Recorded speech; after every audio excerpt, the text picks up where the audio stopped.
안녕하세요. 대도치씨입니다. 오늘 도서 리뷰는 기술공화국 선언이라는 책을 좀 해보려고 해요. 일단 제가 이 영상 찍으면서 그 음성 녹음이 안 돼서 두 번째 녹화입니다. 지금 뭐 거의 1시간 가까이 찍었는데 날라갔네요.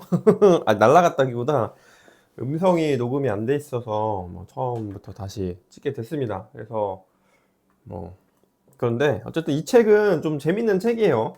그 알렉스 카프라고 그 팔란티어 있죠? 팔란티어 CEO가 이제 작성한 책이라고 보시면 될 것 같고, 이분이 되게 독특하죠. 이력이 이제 소프트웨어 기업을 창업을 하셨는데, 그럼에도 그 백그라운드가 철학을 전공을 하셨어요. 철학을 전공을 하셨고, 그 관련된 책이다라고 보시면 될 것 같고,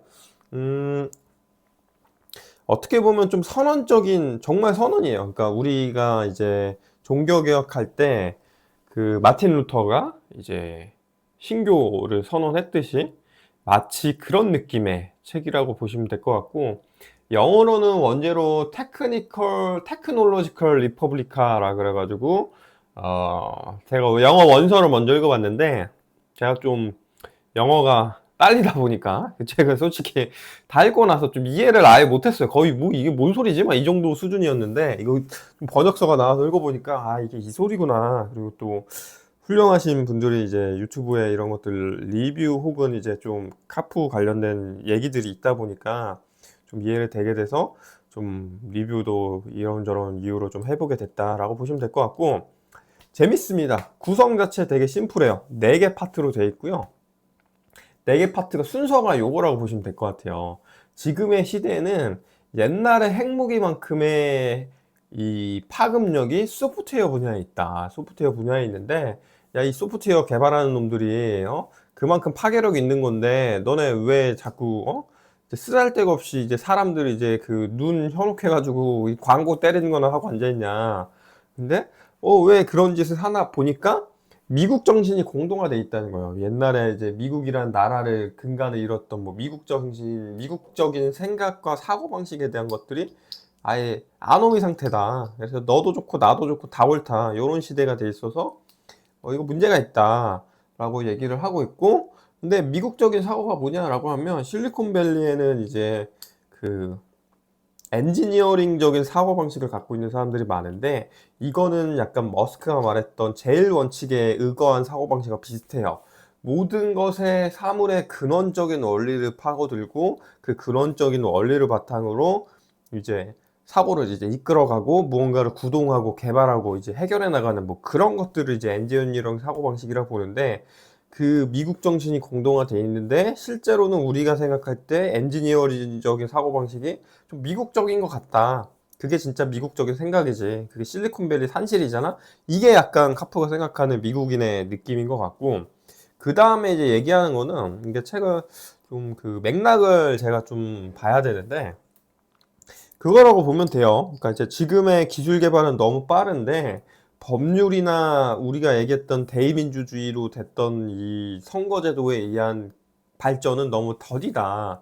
그러면 우리는 기술 베이스의 AI 알고리즘 베이스의 새로운 기술 형태의 공화국, 그러니까 지금의 이제 대통령 직선제 같은 느낌이 아닌 새로운 기술 공화국으로 남아가야 된다. 뭐 지금의 민주주의는 좀 이제 힘든 것 같다. 이런 느낌으로 썼다는 책이라고 보시면 될 것 같아요. 그래서 이해가 되시죠? 맥락이. 배경을 이제 소프트웨어 시대가 왔다. 미국 정신이 공동화돼서 이제 주체적인 사고방식이 없다. 근데 실제로 중요한 엔지니어링적인 사고방식은 요런 사고방식이다.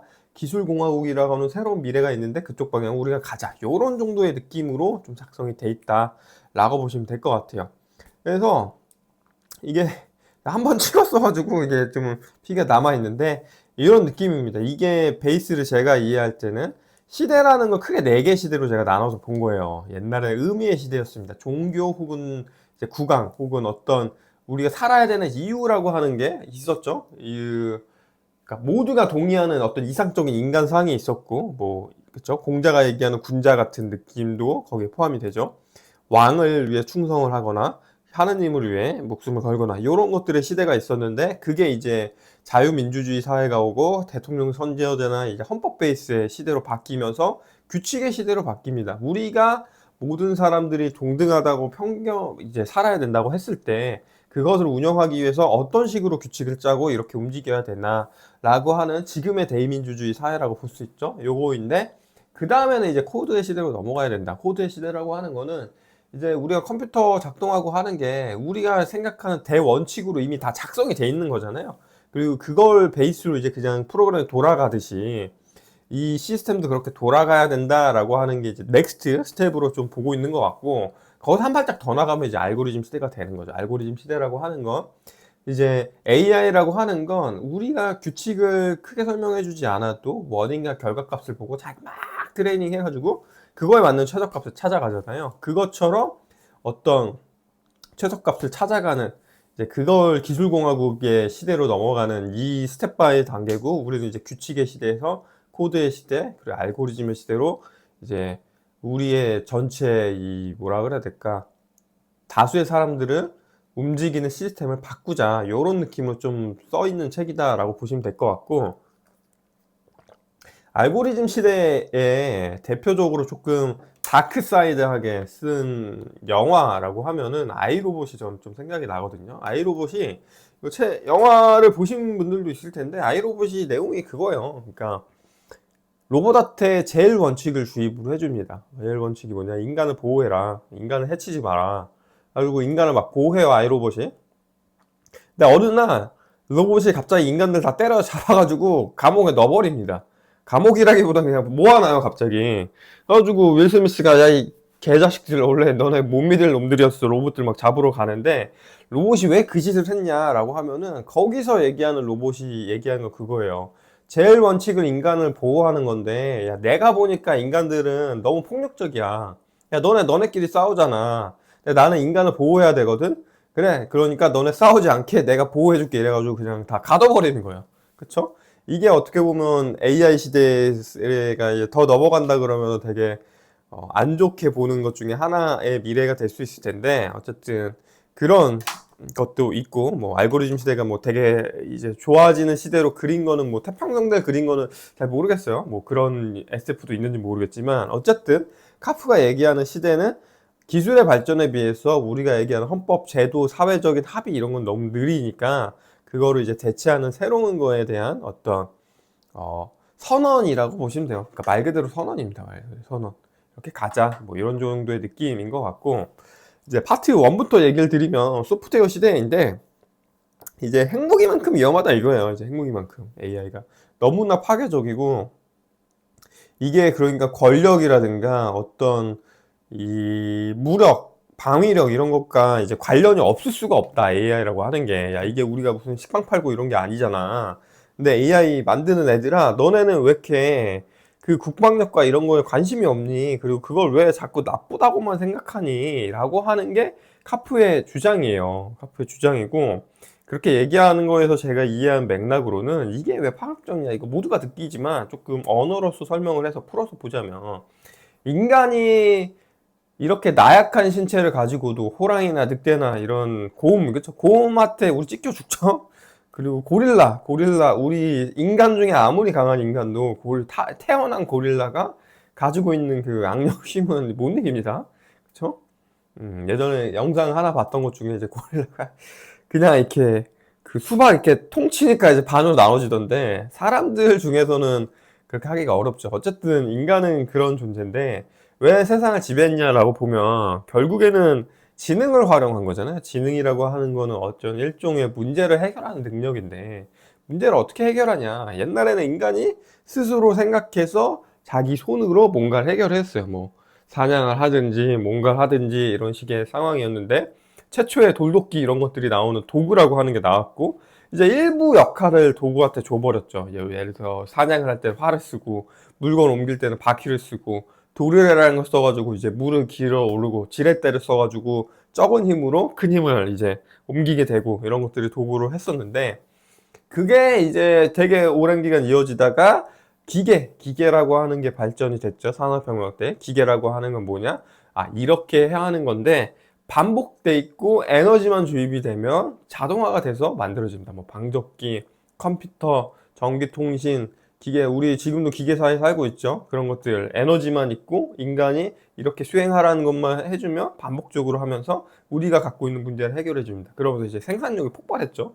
자동화되면서 공장에서 그냥 면직이고 뭐고 다 찍어내 버리니까 그렇게 돼버린 시대가 됐고, 그 다음에는 이제 소프트웨어 시대가 돼버렸어요. 소프트웨어 시대라고 하는 거는 코드로 돼 있고, 아무리 뛰어난 하드웨어도 소프트웨어가 없으면 그냥 무용지물이죠. 그리고 동일한 하드웨어여도 소프트웨어의 개선만으로도 실력이 개선이 되고, 이제는 거기서 더 나아가서 인간의 일반 지능까지 이제 흉내내려고 하잖아요. AGI라고 하는 이제 것까지 이제 전문가 분들이 얘기하기로는 뭐 1, 2년 안에 이제 나올 거라고 얘기를 하는데, 규칙도 이제 스스로 만들어낼 수 있고 그런 식으로 문제를 해결할 수 있는 거고, 인간이 무언가를 권력을 가졌던 것 자체가 우리가 이제 일본의 식민지배 당했던 것도 이런 도구의 사용이라든가 이런 거에서부터 문제가 있었던 거죠. 문제를 해결하는 종합적인 여러 가지 것들에 문제가 있었고, 그거를 이제 해결하는 총체적인 것들이 이제 AI라고 하는 거기 때문에 어쩌면 인간의 역사에서 가장 강력한 무기가 될 수 있는데,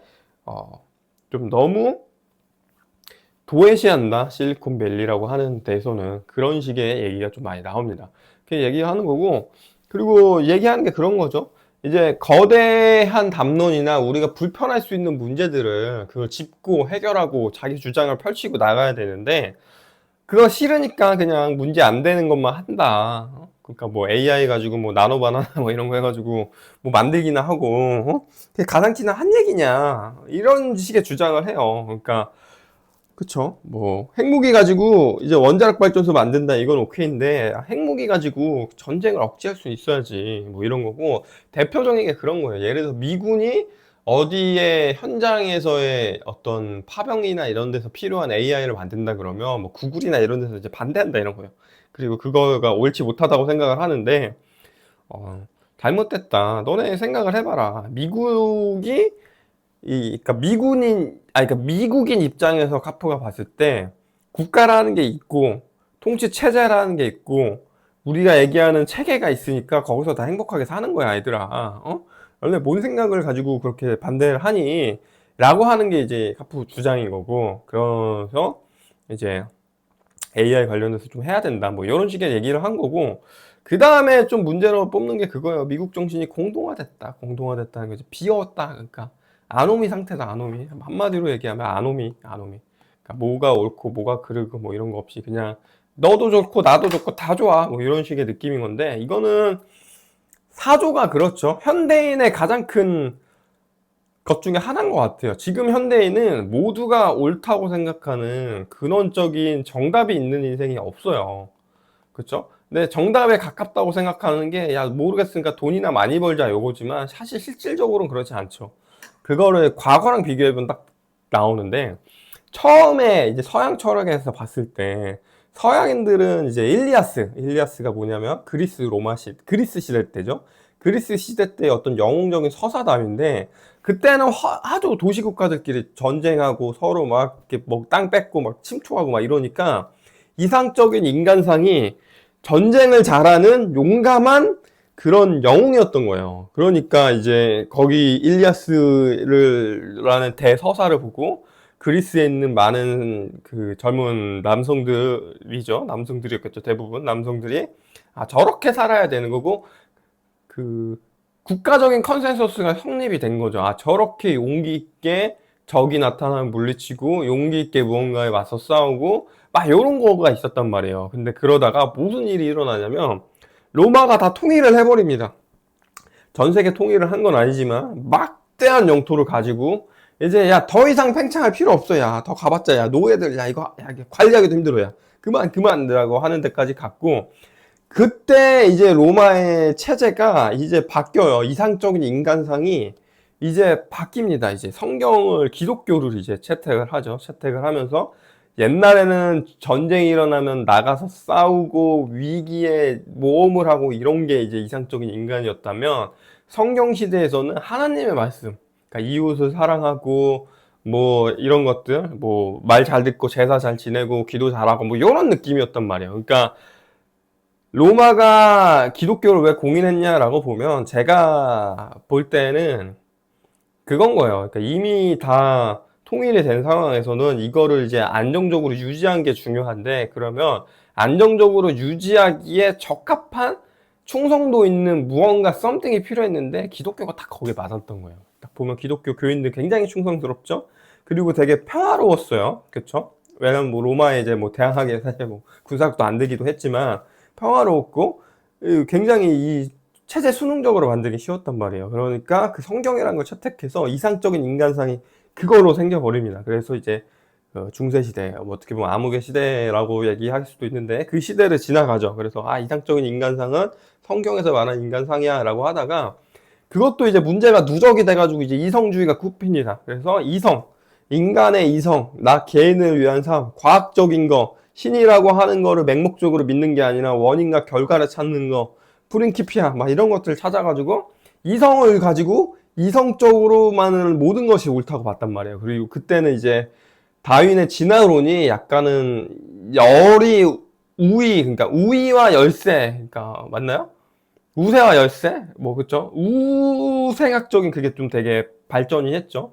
그래서 문명을 먼저 꽃피우고, 여기서 말하는 문명이라고 하는 거는 남들을 지배하기에 적합한 지능적인 사고를 많이 꽃피울 수 있었던 게 더 우월하고 더 뛰어난 거고, 자연 번식에선 그게 더 널리 퍼져야 되는 거고, 인종으로 봤을 땐 그걸 만들어낸 인종이 더 뛰어난 거고, 그러니까 그러지 못한 인종을 우리가 지배해야 돼. 거기서 더 나아가서 막 이렇게 청소까지 해버리죠.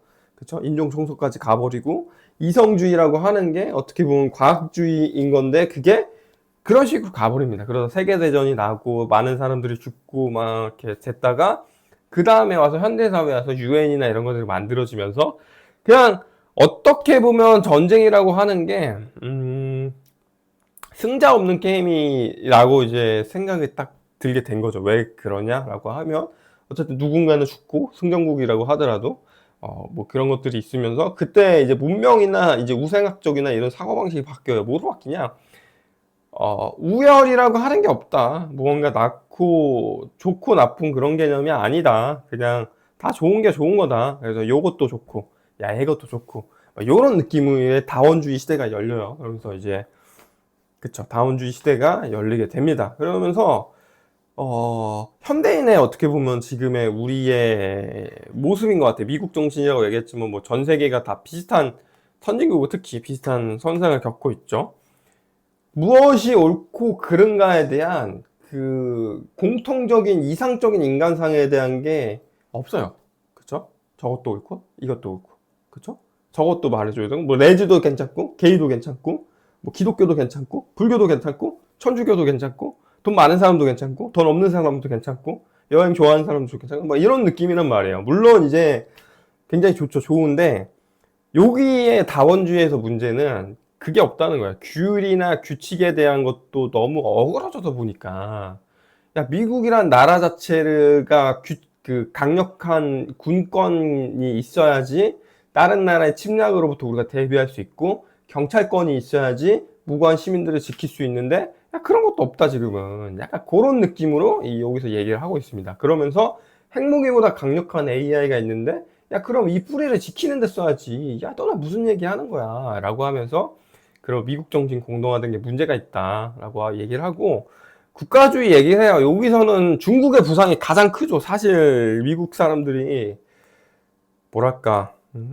압도적인 세계 1위였던 팍스 아메리카나 시계가 뭐 한 30년 정도 됐나요? 그 정도 시대 동안 사실 뭐 대적할 수 있는 나라 자체가 없었기 때문에, 뭐 자기 미국이 뭐 그렇게 휘청휘청 내지는 뭐 그렇게 와리가리 했어도 큰 문제가 없었을 텐데, 지금은 체제 종속 자체가 문제가 생길 수 있는 일이 생겨버립니다. 뭐가 생겼냐? 중국이 부상을 해버린 거예요. 중국, 차이나. 그렇죠? 그리고 중국은 미국이 여태까지 이겨왔던 적대국들과 비슷한 성격을 갖고 있지만 또 다른 뭐 그런 나라입니다. 굉장히 권위주의 사회죠. 1인 독재에 가깝죠. 1인 독재라고 봐야겠죠. 그리고 통제 사회죠. 그러지만 그렇기 때문에 이 뭐라 그래야 될까? 정권의 일관성이 있고, 그러기 때문에 어떤 정책이나 무언가를 짤 때 굉장히 긴 시간 동안 가지고 그거를 이끌어 나갈 수가 있죠. 반도체 이런 거 뭐 중국이 절대 할 수 없었을 테지만 중국이 돈을 계속 때려놓고 국가주의에서 계속 밀어놓고 하니까 결국에는 이게 막 튀어나온단 말이에요. 자립이 어느 정도 된단 말이에요. 그리고 히토리 이런 거 중국이 다 잡고 있죠. 그렇다는 거예요. 그러면서 이제 그런 거에 대해서 다시 상기할 때가 됐다라는 거고, 카프가 다른 데서도 인터뷰한 거 얘기 보면 그런 얘기를 해요. 야, 우리가 자유민주주의가 우수해서 지금 사람들이 다 자유민주주의 하는 게 아니야. 미국의 힘이 존나 세니까 자유민주주의를 다 그냥 군말 없이 따르는 거야, 얘들아. 따르게 얘기하면 무슨 말이니? 자유민주주의가 좋으려면 힘부터 키워야 돼. 그러면 AI로 군사를 키워야 돼. 요런 느낌으로 좀 얘기를 하고 있다라고 보시면 될 것 같고, 저도 요런 거에선 좀 동의를 좀 많이 해요. 그러니까 뭐 미국의 뭐 그런 거를 떠나서 흔히 말하는 좀 그 권위주의 정부 이후에 저희가 민주화 시대를 지금 살고 있잖아요. 되게 많은 희생을 통해서 우리가 이제 민주화까지 만들어 주셨고, 그런 사회를 제가 살고 있는데, 사실 제가 어릴 때도 보면 이제 우리가 대표적인 게 교권 무너졌죠. 그렇죠? 경찰권도 좀 그렇죠. 검사, 경찰 뭐 이런 것들도 좀 보면 많이 무너졌죠. 피해자가 선량한 시민이 피해자가 되지 않아야 되는데, 어떤 측면에서는 범죄자한테 너무 공감을 많이 하죠. 피해자에게 공감하는 것 이상으로 그 사람도 그럴 수밖에 없었다라는 식으로 하죠. 그런 게 좀 문제인 것 같아요. 저도 약간 기준이 너무 없다. 기준이라고 그래야 될까? 규율이라고 하는 게 너무 없어진 건 아닐까? 현대 사회의 다원주의라고 하는 거에 어떤 맹점 중에 하나는, 모든 거가 이제 옳고 그름과 뭐 이런 걸로 나눌 수 없겠지만 뭐 그런 느낌인 거고, 이게 그리고 유명일수록 지금의 민주주의에서는 이런 거 얘기 잘못하면 그냥 매장되기 때문에 다들 그런 얘기를 잘 못하지만, 카프가 다른 데서 인터뷰한 거 보면 그거 아야 씨 난 그거 무섭지 않아. 그리고 목소리 낼 수 있어야 돼, 나처럼 생각하는 사람들. 그리고 너네 말 아무도 안 하지만 여기 앉아있는 사람들 중에 너 옆에 있는 애는 나처럼 생각할까, 뭐 이런 식으로 얘기해요. 그래서 뭐 이런 거를 얘기하고 있다 하고 있는 거고, 지금은 권위주의 사회라고 하는 중국이 많이 따라오고 있다. 그게 이제 어떻게 보면 새로운 체제에 대해서 고민을 해야 되는 가장 큰 이유 중에 하나가 아닐까, 뭐 이런 식의 얘기가 나오게 됩니다. 그러면서 넘어가는 게 이제 엔지니어링적 사고방식에 대한 얘기가 나와요. 엔지니어링이라고 하는 건 이제 공학적인 사고방식인 거죠. 엔지니어링이라고 하는 건 되게 멋진 사고방식인데, 요거를 미국적인 사고방식으로 좀 생각을 하는 것 같아요. 제일 기본적인 게 그거야. 모든 거의 원리를 찾아야 된다. 그러니까 엔지니어라고 하는 거는 내가 원하는 무언가를 구현하기 위해서는 그게 작동이 되기 위해서 뭔가 서브 조건들을 막 넣어줘야 되잖아요. 조건들을 넣어줘야 되는데, 그러기 위해서는 그 원리를 이해를 해야 되겠죠. 예를 들어서 컴퓨터, 아니면 내가 뭐 어떤 그런 걸 뭐, 아침에 일어났을 때 나에게 물을 떠다 주는 뭐 이런 걸 만들고 싶어. 그러면은 물을 담을 수 있는 용기라고 하는 걸 만들어야 될 거고, 용기라고 하는 건 어떻게 해야지 물이 안 흐르지는지 알아야 될 거고, 그리고 이게 규칙을 막 이렇게 만들어줘야 될 거 아니에요. 자동화 하려 그러면 우리가 있는 건 이진법으로 또 구현을 해야 되니까, 이런 식의 사고방식을 얘기를 하고, 원리를 파야 된다 이런 걸 얘기해요. 그러면서 팔란티어 얘기를 하는데, 팔란티어가 이제 그 소프트웨어로 유명하잖아. 온톨로지 소프트웨어로 유명한데, 요거의 근본적인 게 그거라는 거야. 모든 거에 원리를 찾아야 된다는 거야. 모든 거에.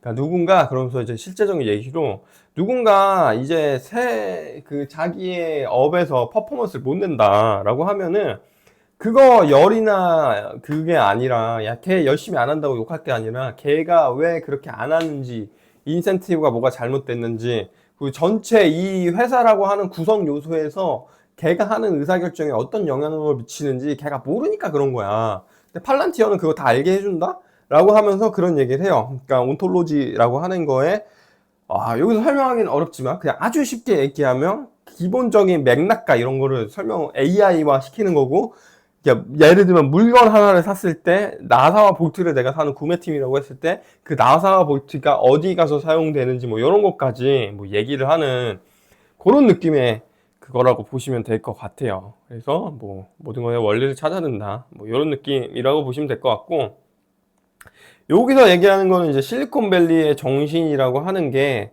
이제 얘가 뭐라 그랬죠? 그 모든 거의 원리를 찾아가는 그런 사고방식하고 비슷하다. 뭐 이런 정도 느낌입니다. 그래서 제일 조건이 권위에 승복하지 않는 거다. 그리고 두 번째가 원리를 찾아서 끝까지 파고드는 거고, 세 번째가 이걸 상업적으로 구현해내는 거다. 뭐 이런 걸 이제 실리콘밸리 정신으로 좀 봤는데, 권위에 승복하지 않는 건 그런 거죠. 예를 들어서 누군가가 아침마다 물은 뭐라 그럴까? 아침마다 물을 뭐 500ml씩 떠와야 돼. 그래가지고 너는 뭐 회사에서 쳤을 때 너는 아침마다 물 500ml 떠서 여기 앞에다 갖다 놔야 돼 라고 하면 권위에 승복하는 사람은 그냥 하겠죠. 시키니까, 돈 주니까. 근데 승복하지 않는 사람은 이렇게 생각하겠죠. 이걸 왜 내가 해야 되지? 그쵸? 여기서 얘기하는 왜 내가 해야 되는지라고 하는 거는 이제 그냥 계기고 그런 느낌이 아닌 거예요. 왜 이 일을 해서 얻는 값어치라고 하는 게 뭐고, 이거를 내가 왜 해야 될까? 내가 하지 않고 자동화 할 수는 없을까? 뭐 이런 정도 느낌인 거예요. 그러니까 권위에 승복하지 않아야 되는 거고, 그 다음에는 원리를 파고들어야 돼요. 그러니까 예를 들어서 업이라고 하는 것도 모든 게 본질이라고 있는 거고, 투자라고 하는 것도 본질이라는 게 있잖아요. 기업이라고 하는 것도 펀더멘탈이 있고, 사람이라고 하는 인생에도 본질적인 어떤 추구하는 그런 것들이 있고, 그쵸? 그거를 이제 끝까지 파고드는 거다. 그쵸? 그래서 우리가 볼 때는 A라는 행동이 나오지만 그 밑에 근저에 B, C, D, E 뭐 이런 식으로 그 원리들이 이렇게 연관이 되어 있습니다. 그럼 그걸 끝까지 파고드는 게 그런 정신이다라고 얘기를 하고, 그리고 이걸 상업적으로 구현해내는 거, 그거를 이제 또 실리콘밸리 정신이다, 이런 식으로 좀 얘기를 하고 있습니다.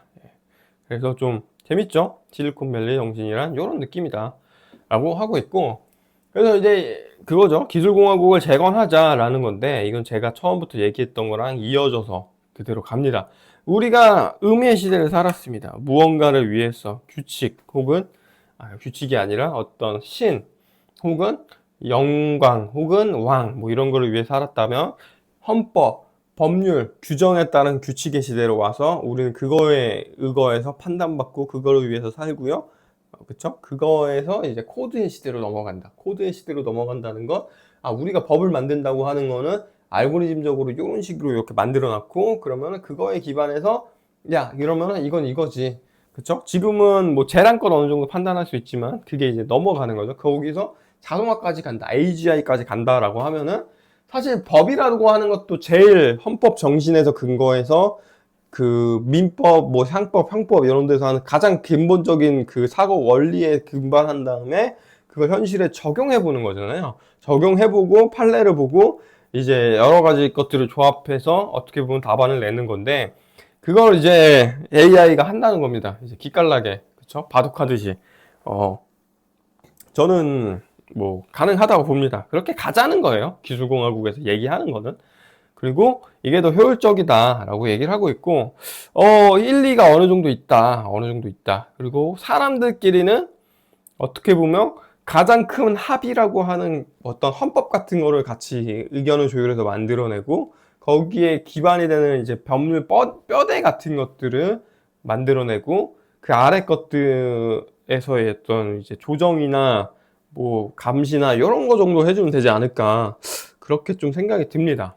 생각이 드는데, 그렇게 가자는 거고, 민주주의가 문제가 있다는 거죠. 민주주의가 해결 못하는 게 뭐 장기간 시간을 두고 해결해야 될 어떤 문제, 재정 구조의 문제, 기술 규제의 문제, 뭐 교육과 인적 자본 문제, 뭐 이런 것들 다 문제가 있는데, 그렇죠. 뭐 해결을 하는 방안으로 이렇게 얘기를 하고 있습니다. 이렇게 얘기를 하고 있고, 여기서 이제 대표적인 예시로 이제 하이버 리코버라는 사람이 나옵니다. 이분이 해군 준장이었대요. 그리고 미국 핵잠수함의 아버지라고 불린다고 합니다. 근데 이분이 그 핵잠수함 만드실 때는 요걸 개 바가지로 먹었다고 해요. 이유는 이제 핵잠수함 만들 때 좀 로비 같은 걸 좀 하셨나 봐요. 로비라고 하는 게 어디 뭐 상원이나 의원이나 뭐 이런 거 법률 통과할 때 뭐 소고기도 사주고 뭐 그 정도였던 것 같아요. 책에서 나온 걸로 봤을 때.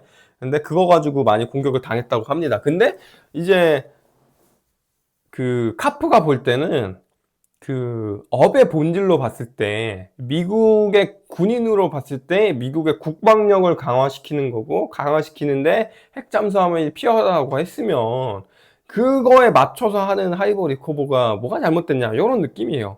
근데 역설적이게도 이런 사람들은 생전에 좀 인기가 없더라. 그리고 인정을 못 받더라. 뭐 이런 얘기 나오는데, 이제 그 기념해주는 말을 써줍니다. 뭐 핵잠수함의 아버지인 하이버 리코버는 뭐 기록에 남겠지만 그를 비판했던 사람들은 기록에 남지 않을 것이다. 뭐 이런 식의 느낌으로 얘기를 하고 이제 얘기하는 게 그거죠. 결국에는 본질적인 어떤 업의 본질로 돌아가서 그거를 추구한다 그러면 욕을 먹을지언정 그 당시에는 인정을 받지 못할 정도 그 사람은 그 업이라고 하는 거의 존재 이유 가치를 빛나게 해주고 굉장히 많은 기여를 하게 된다. 그 업종과 뭔가야 어, 여기서 해군인 거죠. 해군인 거고 뭐 어디는 뭐 기업이나 이런 데는 그 기업이라고 하는데 뭐 이런 느낌으로 얘기를 했어요. 그러니까 뭐 대표적인 사례죠. 성공적인 사례를 이런 식으로 얘기를 해줬고 그래서 기술공화국이라고 하는 거, 리퍼블리카라고 하는 거는 이제 공동의 규칙과 목적에 의해서 움직이는 거잖아요. 독재가 아니라.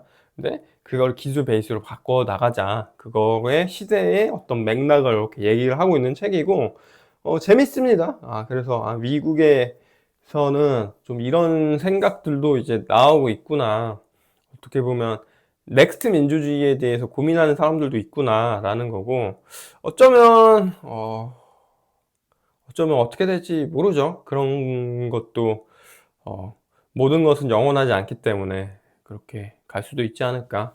그런 얘기가 되는 책이었습니다. 그래서 제가 두 번째 녹화여가지고 어쨌든 진이 좀 빠지긴 하는데 그래도 어떻게 이렇게 정리를 다 해봤습니다. 그래서 조금 한번 읽어보실 만한 책이지 않을까. 그래서 이제 좀 기술공학 선언이라는 책을 좀 소개를 해드렸고, 다음에는 제가 조금 다른 책으로 좀 소개를 또 드릴게요. 저는 뭐 다음 책은 아마 원띵이라는 책을 조금 생각을 하고 있는데, 네, 그때는 이제 마이크 끄지 않고 녹화를 하도록 하겠습니다. 어쨌든 다음 영상에서 또 뵙도록 하겠습니다. 안녕.